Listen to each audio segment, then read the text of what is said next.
Welcome everyone for the third match of the grand final of the PCC 6 main event. Even worse timing against Villains. Villains managing to equalize the series with the previous match. They're now tied 1-1.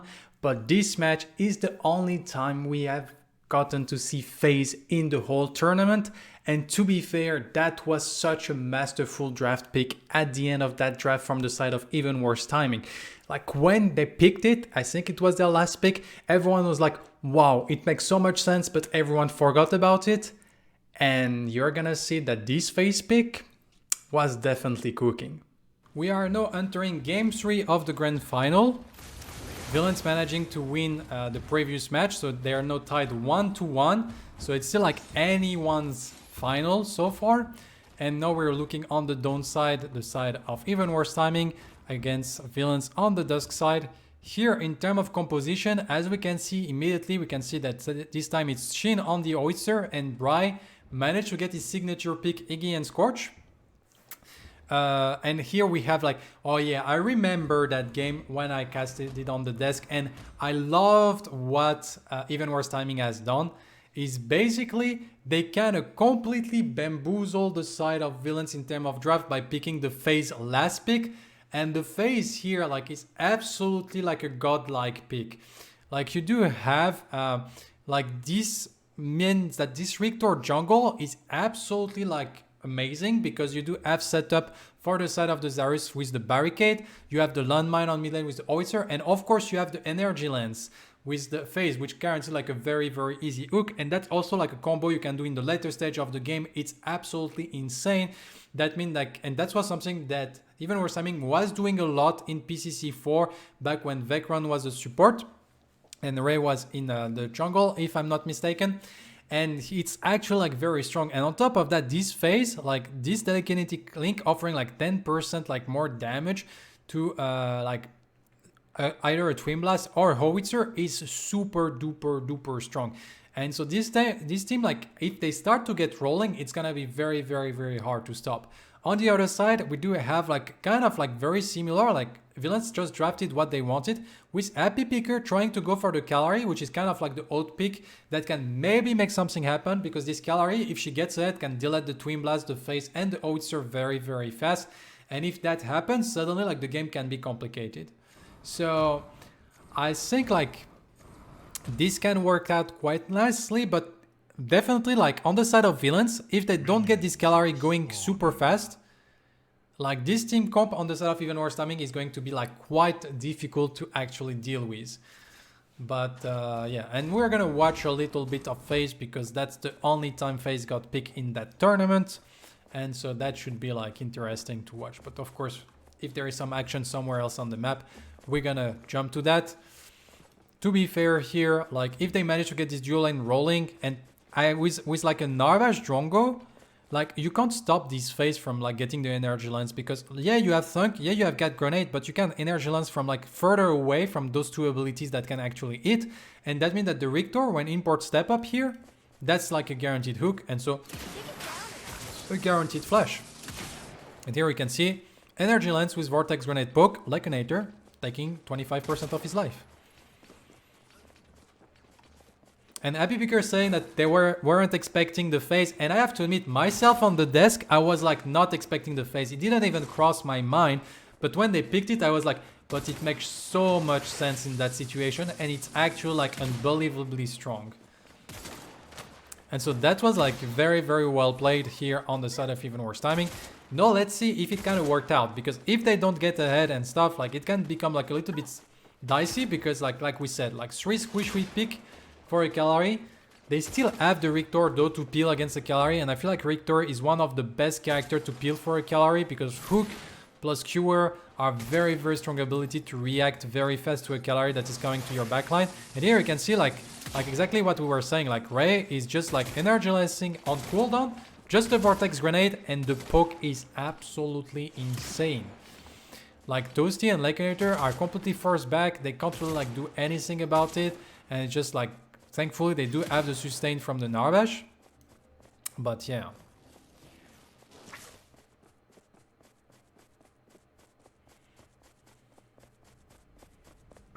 And so here we take advantage of the fact that we have full priority on the dual lane to rotate towards the left side river buff in case this howitzer needed something.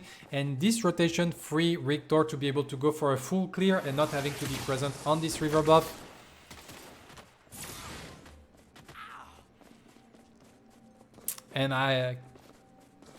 And so that also means that the Rictor can then arrive into that dual lane when the wave is bouncing back. So they crash the wave very fast, and as you can see here, now the wave is bouncing back. That means that's the timing that the Rictor will be around if he started red and go for a full clear. And so that means that's a very good moment to actually like go for the aggression. We try to go for the energy lance here. We're gonna have to wait, I think it's 18 seconds. So maybe we're gonna see like the Rictor coming after the 3 camp is finished, waiting probably for the energy lance. Let's see where is the ward. Import is invisible to the eyes of the enemy team for now. And energy lance is going to be back on cooldown very soon. And we go for the energy lance. We're gonna not connect here because we get a very good thunk by Toasty. But now we got like the silence. We got like, ooh, nice grab. Probably forcing the flash away. And so they kind of traded like a lot of imports health, but that's for the flash of Toasty. And that's for like life on the other side. So that means that import is just gonna go back to base after he finish pushing all of that, and there is nothing else to be found. Here they do have to be careful because Happy Picker is hovering around, and so probably Ray will have to flash away. And so good counter engage by Happy Picker to be able to deny completely the aggression, because Pablo and Ray were in a very good situation to bully Toasty and Lycanator, even though Pablo is kind of low on mana. And by low on mana, he doesn't have any mana anymore. Oh, they can't tank that. Ah. Toasty is dead. Big mistake by Toasty. And that can also like bait like an Lycanator. That's super tragic. Like Toasty can never tank that against an energy lance from a phase. He's just gonna get energy lance, he doesn't have flash, he was dead 100% if he step up. He need to let the whole minion wave crash and never step up here. That was like a huge misplay, and that's double kill for this dual lane, and that's where you didn't want to see the double kill happening, because like Twin Blast can scale up super fast and become like quite a monster quite fast.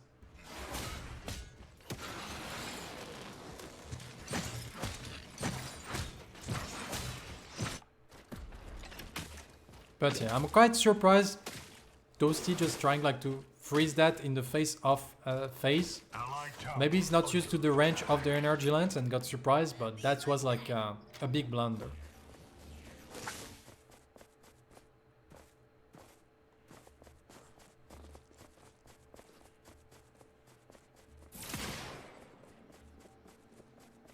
Here we have Happy Picker looking around.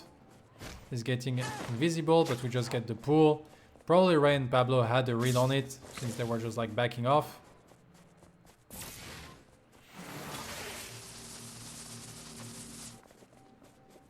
But they don't step up, as you can see, like even if they got their energies, they don't step up because they're wary of the thunk, they're wary of Happy Picker being around. Pablo going immediately for the Stormbreaker here. He wants to be like activated quite fast, being able to deal like some good damage since he got the 2-0 lead. And so he wants to keep pressuring like aggressively. And here we get, like you can see, good little poke onto Lycanator. We get some potion. We're gonna get like the sustain from the phase.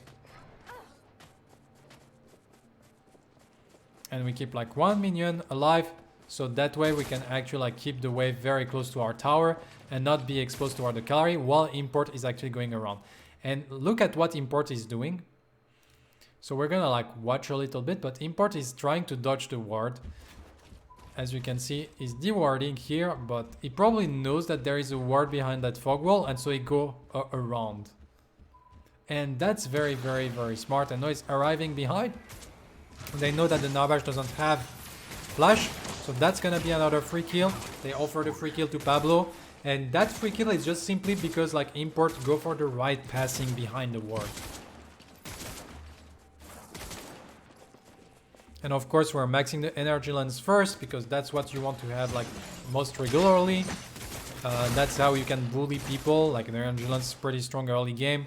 A lot of poke, something you want to have like always out of cooldown every time your Rictor come back. And you can see import coming 2 times into the dual lane and already like creating like some good pressure. And that's exactly what the side of Even Worse Timing should be looking to do, and they transform that pressure into immediately a Fangtus.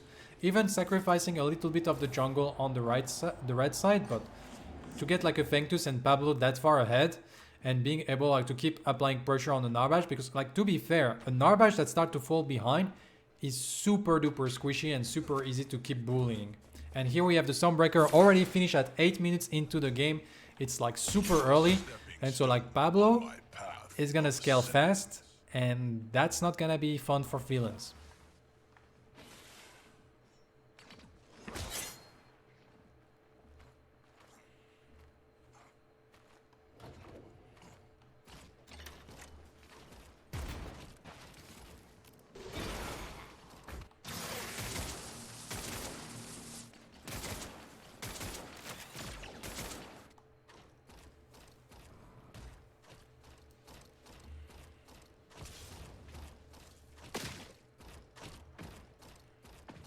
Allied tower under attack.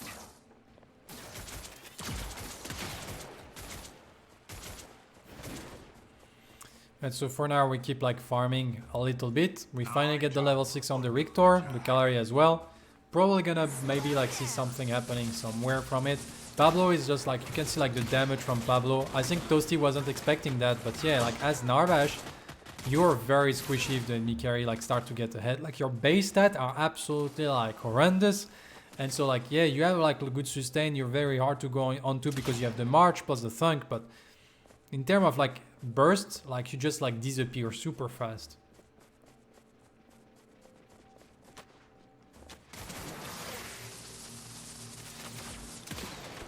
Here we keep poking a lot. Lycanator is doing his best. Import is arriving. A little bit unfortunate that like I guess we forced like the Energians a little bit before Import arrive. But now we're going like to go for the invade onto Happy Picker. This dual lane is so far ahead. Lycanator has no mana. Happy Picker can't stay. So that's gonna be like a free 5 camp steal here. Happy Picker can't play. He should be like looking at doing something somewhere else. They can never really like defend that. Very nice hook by Import. Get the skewer in. That's a kill. Lycanator should be playing behind his tower, to be honest, because there is nothing for them to find. They're gonna secure the tier 1 tower. We're just diving, red tanking the tower. Good like energy lens. Like once you get rolling and your carry is ahead, like FaZe is so cancer to play against, because you can just like, hey, I press E, you're dead. I press E, you're dead. And that's exactly what they're doing here. They already get the tower. Losing that tower that early means that not this dual lane can never play the game anymore. That is snowballing super fast. Pablo 5-0. That's not looking good at all for the side of villains.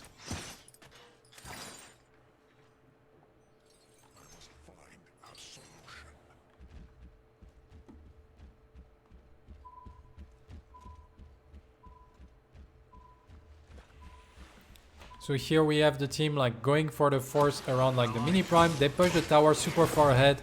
This dual lane can't really afford to push back, because if they push back too much, they're just like gonna get killed on cooldown. So smartly enough, we see that the dual lane of team Even Worse Timing decided to go for helping on this mini prime, which guarantee 100% that this mini prime go for them. And here we can see like they try to push back on the side of villains, trying to get at least something out of the map by actually like pushing this tier 1 tower on the opposite side of the map.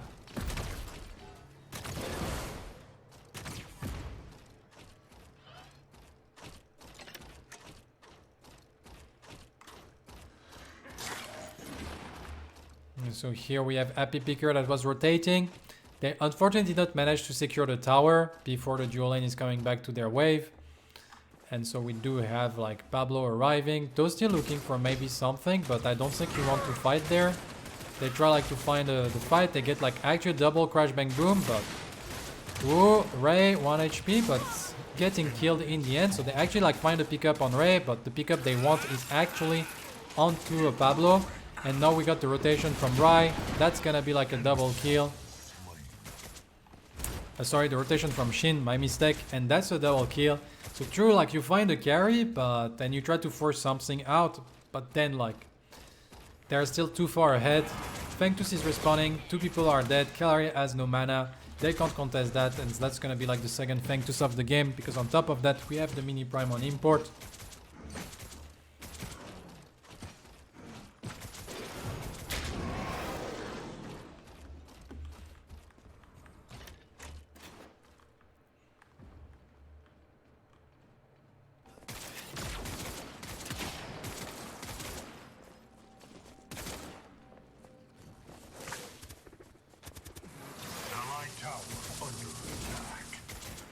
And you can see like Ray is just like out of range from the gag grenade every time. Wellspring is already finished, which means like the possibility to actually like kill that Pablo is even lower now. And we're working towards the Polar Thread, which is like offering like the Galaxy Grip, which is the Moon Boots, allowing like to jump and making like Ray very slippery. And on top of that, like better rotation with like this 5% increase out of movement speed buff, and we also get the 8% out of the Fengtus. So we're gonna like zoom super fast on that phase. So the Snoop being like very deep. Here we have Happy Picker arriving from behind. Very well played by like Slobber, setting up that kill with the Subjugate. Like Subjugate is such a strong ability, and good follow up with like the double dagger into the Death Mark, into the next. Free kill. On the timing they were trying to look to get the tower, and unfortunately they cannot. Simply well executed here. Even if you're like down on term of health in certain situation and you can't win the straight 2v2, if you use correctly your ability and find like good burst damage, you can still like find some window of opportunity.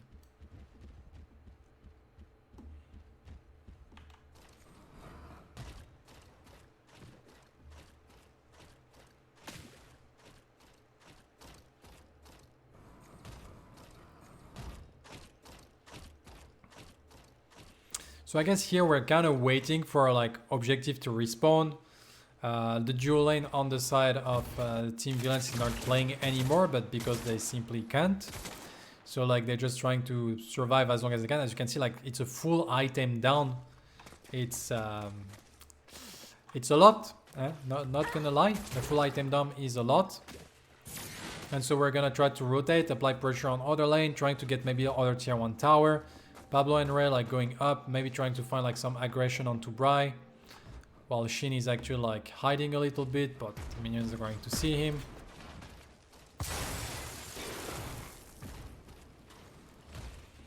Yeah, that's a very good point, like Shin. Like the fact that he get double kill and then he skip the Soul Chalice because he get double kill to be able to be activated like much earlier with the Stormbreaker. I think that was a very smart play by Pablo.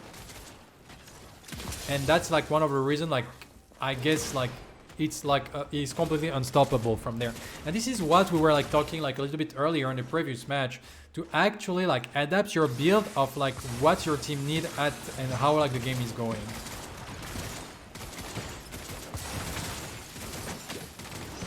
So here we're trying like to secure the tier 1 tower. Sevrog is arriving, getting import flashing away, but here like you can see Pablo dealing a lot of damage onto the Sevrog. Toasty stepping forward as well. We do get like the damage, we get the replash to stop like the crash bang boom, then we get the rotation from the Snoop. Lober is 1 HP, he ends up falling from like this making train from Shin, and that's in the end a tower plus 2 kill. It's a little bit complicated, and Pablo was 6-0 before that team fight, and now it's 6-0 and 4, but now it's Shin like getting a few kills. And if you have both this Howitzer and that Twin Blast that are getting big, and both of their target are actually linked to a phase, then it's gonna be like very troublesome to actually like do anything.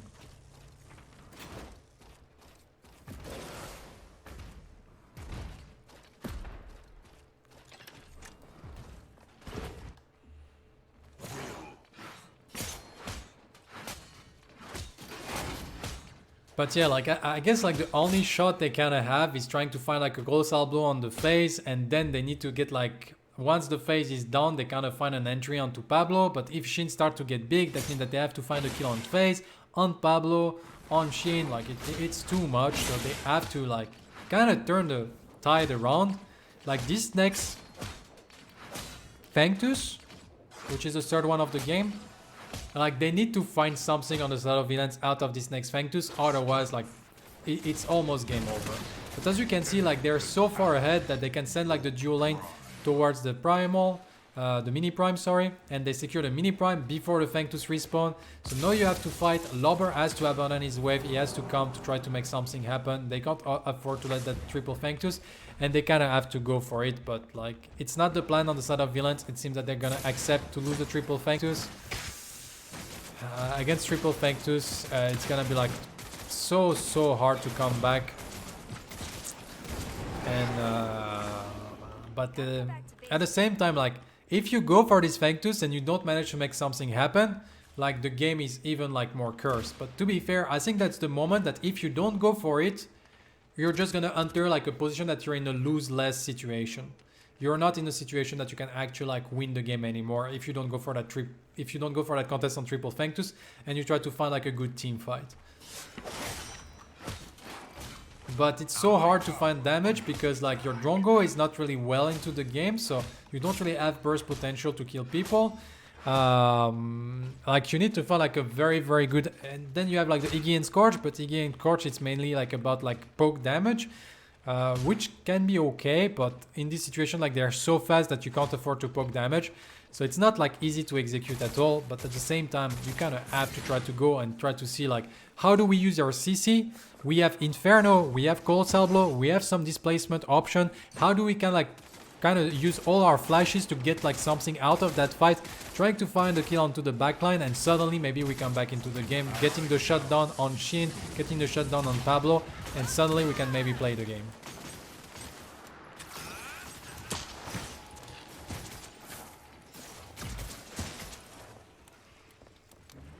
An enemy has been slain.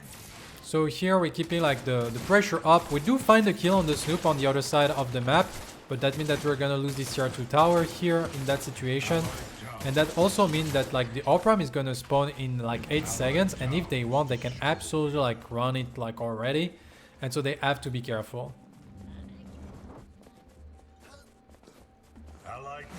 And so here we use the Mini Prime to get like another tier 2 tower, getting like a lot of gold. Lobber trying to go for the Colossal Blow, unfortunately not connecting. Even if it connects, Ray would have just pulled back, and so wouldn't have done anything.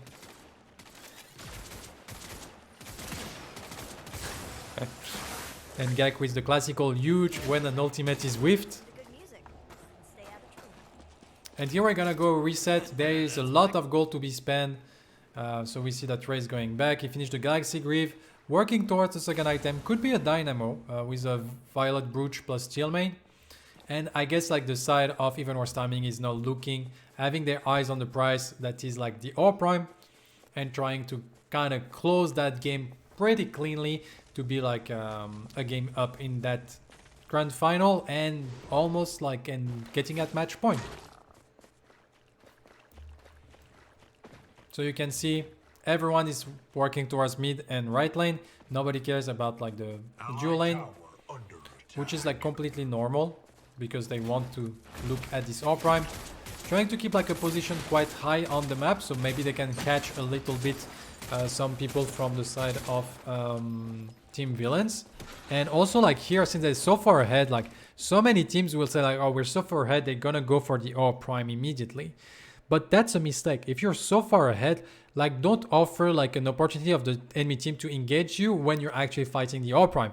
Just take advantage of actually like pressuring lanes first. They can't really like fight into you when you're doing that.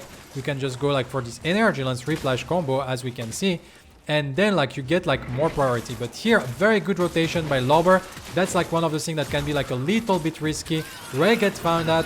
Lobber, very nice rotation. We get like Rictor taking a lot of damage, getting absolutely pummeled, but in the end Lobber ends up dying. We also lose import, so a 2-4-1, and Lobber finding the right engagement in that situation. That's one of the risks when you push on enemy territory, when you do for a split of 4-1, is suddenly you can get like into a 5 against 4, and that's exactly what Lobber find. A very nice Colossal Blow onto like both the Rictor and the face. They do end up like killing Lobber, but at the cost of both the people that get like blowed away. And that's like kind of offer no sometimes on the side of Team Villains. And so Lobber offering a little bit of like survivability to the side of Villains, but they're still like super far behind. They still like 3 Fangtus down. At least like getting that delay here in that situation kind of offered the opportunity that the Primal Fangtus is gonna respawn, which means that maybe offer you an opportunity to trade objective if even Warsaming decide to go for one of them. And so like you actually like open a little bit more your option overall.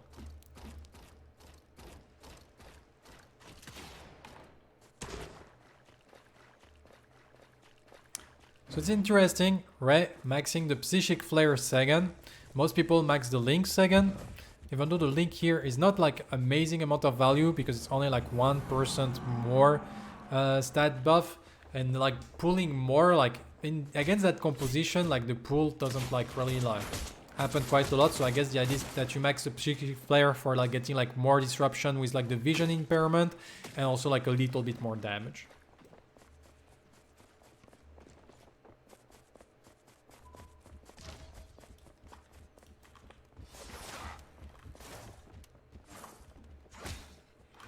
So once again, we're trying to get like control on both the mid lane and the right lane.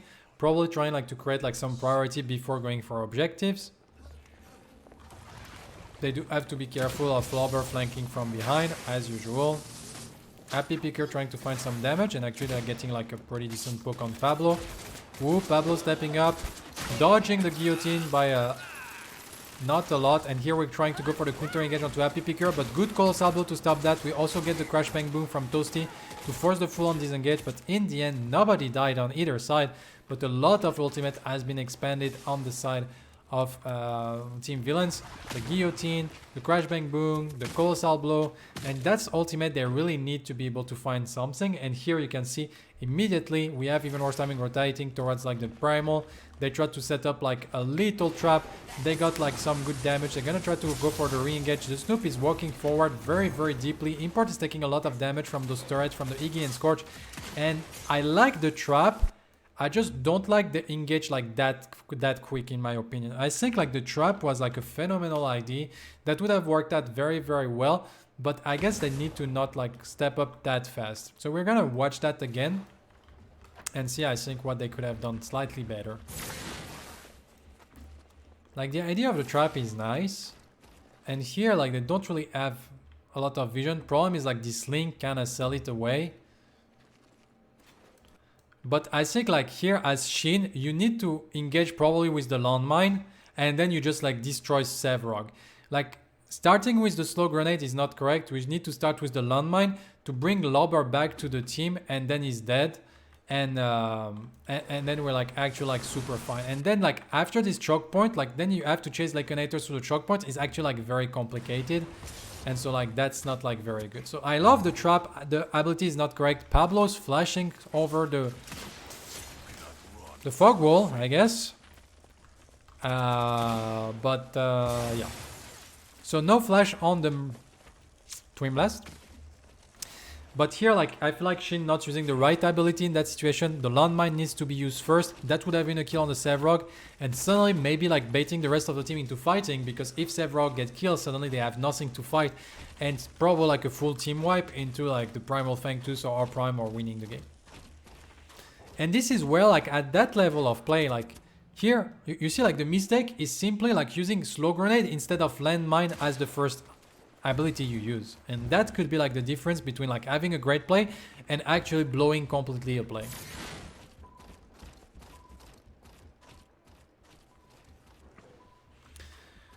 So we're getting priority around here. We're starting like the Primal Fangtus. As we can see, people are around. We get like a lot of damage onto Sevrog, and this time we get the landmine, forcing the flash away from the Sevrog. We get the Coliseum, get the flash also from Lycanator. We do get like also like the Crash Bang Boom being expanded. In the meantime, we do have Shin that is trying like to zone people with absolutely like no mana. We got like Bry and Happy Picker rotating and surviving like long enough. We try to go onto Shin using the Epoch to tank as much damage as he can. Lover going back, get the skewer, the Sevrog is 1 HP. They do find like the protection onto Import. Import is 1 HP as well. Everyone is 1 HP. And in the end, after everyone being 1 HP, it's a 4-for-1 on the side of Team Even Worse Timing. And this is where like Villains did a great job in that team fight, to be fair. Like they did a lot because like they're super far behind in terms of gold, in terms of experience, in terms of like the different options they do have, the triple Fangtus, and they still managed to find like a close fight.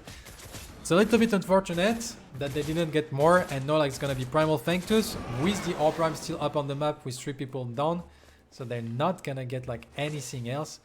But so they're not gonna find like any other window on the side of Villains, and it's probably GG at that point.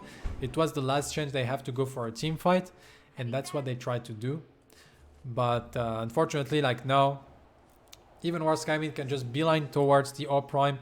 There is absolutely no shot that Villains can actually contest that team fight with the side of Even Worse Timing being that far ahead and having like the Primal Fangtus. I have to note like the Frosted Lure here on the side of Ray. I have to wonder what this is about. I guess like it's maybe like additional peeling or be able to survive like the Calari, to be able to use the Frosted Lure to get some damage, but I feel like Frosted Lure is not tanky enough to survive the Calari, and I feel like as a phase you can't really like be in the backline of the enemy team, so I don't know how you really proc that. So kind of a weird pickup in my opinion. I'm quite curious what is the reasoning behind the pickup. And here you see that Happy Picker is trying like to make maybe something happen, but Ray is being unreasoned, zoning him away. And so we're simply gonna get the All Prime. We got double buff. It's just a matter of pushing like the different lane and winning the game at that point.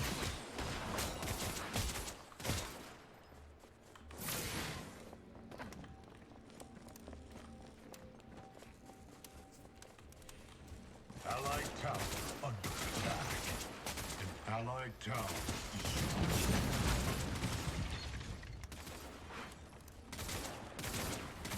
Happy Picker trying to be sneaky, trying to find like an opportunity here, but they have so much damage. Inhibitor is already gone. They're gonna go for like the double inhibitor win in a typical Even Worse Timing fashion.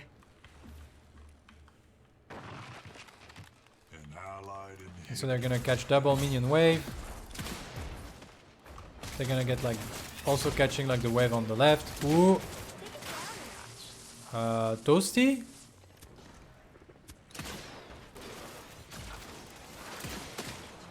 Okay. Toasty brain farted. Took the jump pad. And end up dying for absolutely like no reason. Amazing quadruple colossal blow here by like Lobber, like really mastering his champion, but it's not good enough. And to be fair, like Even Worse Timing was gonna win the game, but like Toasty taking the jump pad is questionable.